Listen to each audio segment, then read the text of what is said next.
Je sais pas si tu le sais, mais la physio est à risque de devenir une profession insignifiante. À quand remonte le dernier débat, la dernière discussion sur l'avenir de la physio? Ça serait important d'en parler. Je ne parle pas de comparer l'efficacité d'une technique sur la douleur, comme les exercices spécifiques ou le renforcement. Évidemment, ce genre de débat-là, c'est important pour la science de la profession. Mais je te parle du débat sur la place de la physio dans notre société. En physio, ça fait des années qu'on voit 15 à 20 de la population, puis que ça évolue à peu près pas. Pourtant, tout le monde a mal en quelque part. On se fait manger des parts de marché par tous les peutes et les pattes qui existent. Les gens consomment plus de médicaments que jamais auparavant. Le marché de la douleur, c'est un marché qui est important, puis il faut être réaliste. Actuellement, la physio, c'est seulement une petite solution parmi tant d'autres. La physio, elle ne sort pas du lot.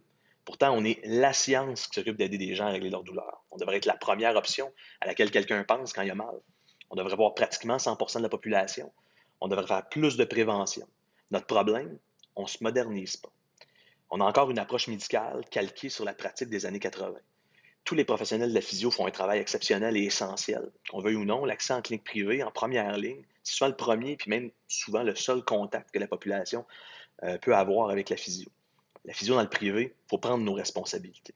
On a le devoir de faire mieux. On veut tous être payés plus cher, mais l'argent ne tombe pas du ciel pour qu'on soit payé plus cher. Il faut créer plus de valeur à ce qu'on offre pour que ce soit acceptable pour nos clients de nous payer à notre juste valeur. Puis comment on fait ça? Il faut se moderniser. Toutes les industries se modernisent. Celles qui ne le font pas meurent. C'est pas parce qu'on est des professionnels de la santé qu'on risque pas de devenir insignifiant si on n'avance pas. C'est quoi la physio moderne? Premièrement, c'est une offre de service améliorée pour au minimum offrir à nos clients ce qui existe dans les autres domaines ou les autres sphères, comme la restauration, l'hôtellerie, le divertissement.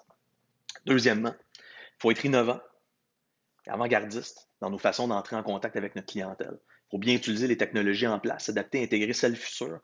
Ce serait déjà une bonne étape.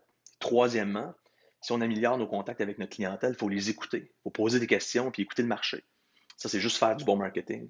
Nos clients, mais surtout ceux et celles qui ne viennent pas nous voir, ils vont nous le dire de quoi ils ont besoin puis comment on peut répondre à leurs attentes. Parce que les attentes de nos clients en 2021 sont bien plus élevées qu'il y a juste 10 ans. Puis c'est en adressant les vrais problèmes du vrai monde qu'on est capable d'en aider plus. On est chanceux parce qu'on a une profession, on a deux professions à acte réservé. On doit avoir un diplôme spécifique, faire partie d'un ordre pour pratiquer. Jusqu'à maintenant, ça nous a sauvés. Ça fait en sorte qu'on a moins besoin d'innover pour rester pertinent. Mais c'est aussi dangereux, hein, c'est un couteau à double tranchant. Parce qu'à cause, entre autres, de ça, notre marché est devenu paresseux. C'est un marché qui était super dynamique et innovateur il y a plus de 30 ans quand on ouvrait des cliniques pour aider des gens en première ligne, hein, des cliniques privées. Puis c'était même pas légal de le faire. Parce que le service n'existait plus ou pas au public ou à peu près pas. En 2021, la connaissance est partout. Puis si on n'est pas capable de démontrer à la population que nous, on est capable de les aider, ils vont aller voir ailleurs. C'est d'ailleurs beaucoup ce qu'ils font. Puis ça, c'est aussi un impact sur la protection du public. Je n'ai pas besoin de vous en expliquer davantage là-dessus. On voit ce qui se passe avec les théories du complot. Il faut prendre notre place, il faut bien la prendre. Sinon, les alternatives futures à la physio vont continuer de se multiplier. Si on n'est pas à l'aise avec le fait que les gens payent pour nos services, ça peut juste être parce qu'on n'a pas l'impression que ce qu'on offre en vaut le prix. Il faut arrêter de chialer qu'on veut plus, puis démontrer qu'on vaut plus. Il faut devenir essentiel. Il faut être fier de ce qu'on fait. C'est la seule façon d'augmenter notre valeur aux yeux des autres. Comment on fait ça? Encore une fois, il faut moderniser notre offre. Il faut créer de la valeur à nos soins. C'est en donnant plus qu'on va recevoir plus. La modernisation de notre profession, ça doit commencer maintenant.